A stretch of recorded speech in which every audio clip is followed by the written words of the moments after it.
Sa pagsisimula ng ating Misa de Gallo, tayo po ay sama-samang naghahanda para sa pagdiriwang ng Pasko. Sapagkat alam po natin, ang panahon po ng Kapaskuhan, medyo busy. Marami po tayong gawain, marami po tayong pinupuntahan, marami po tayong mga Christmas party na pinupuntahan.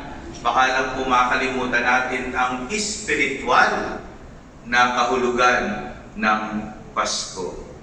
Alam niyo po, kaliwat kanan po ang Christmas party na inaatenan ko. Ako po ay nakapag-Christmas party number 9.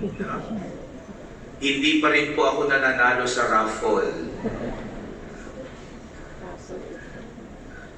Sa Miyerkules, meron po ako isa pa. So, Christmas party number 10. Bukas number 10. So, hindi ko alam, Miyerkules na pala bukas. No? Pero meron po isang Christmas party na unforgettable. No? Touch na touch po ako. Yan po yung Christmas party na inatenan ko nung Sabado. Ito po ay Christmas party para sa mga persons in street dwelling situation.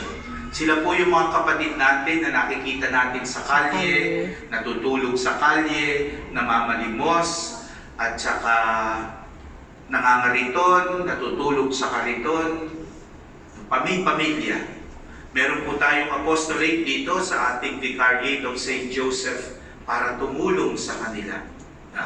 Of course, pag matagalan nating hangarin, magkaroon sila ng bahay, titirhan, magkaroon din ng kabuhayan para hindi na tumira sa kalye. Pero sa ngayon, wala pa tayong maibigay na bahay. Sa ngayon, sinusuplayan natin ng pagkain, ng lugar kung saan sila pwedeng maligo, kung saan sila pwedeng maglaba, kung saan sila pwedeng magluto, sapagkat pagkaminsan meron silang bigas pero hindi nila alam paano iluluto.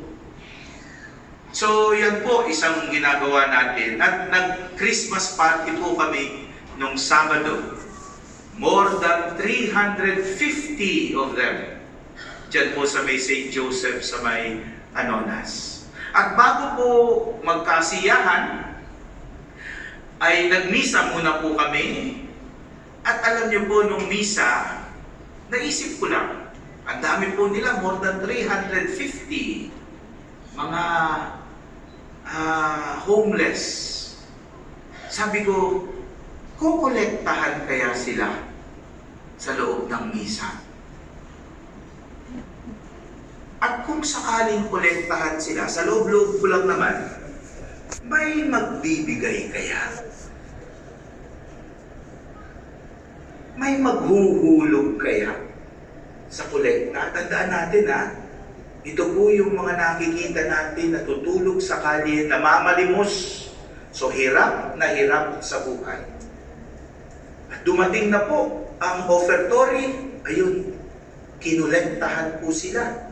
Binantayan ko po talaga. Aba, talaga naman, may mga naghulog pa sa kolekta. I'm sure, maintindihan na ng Panginoon dahil sa kahirapan, kung hindi sila maghuhulog sa kolekta. Pero, alam niyo po, touch na touch ako. Nasa gitna ng sa hirap ng buhay, nagbigay. Kahit walang-wala, bumunod pa sa bulsa.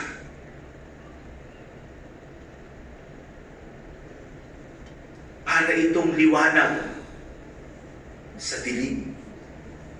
Samantalang may mga kakilala tayo, punong-puno naman ang laman ng bulsa, nangunguha pa ng hindi kanila. Alam naman natin kung sino yan.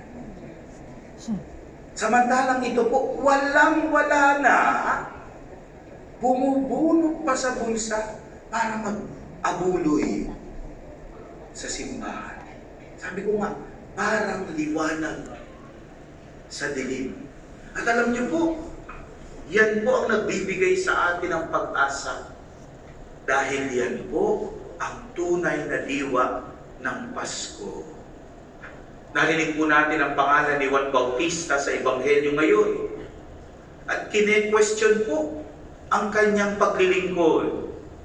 Pero pinaglaban siya ni Jesus. Anong sabi? Si Juan Bautista ay isang maningas na ilaw na nagliliwanag.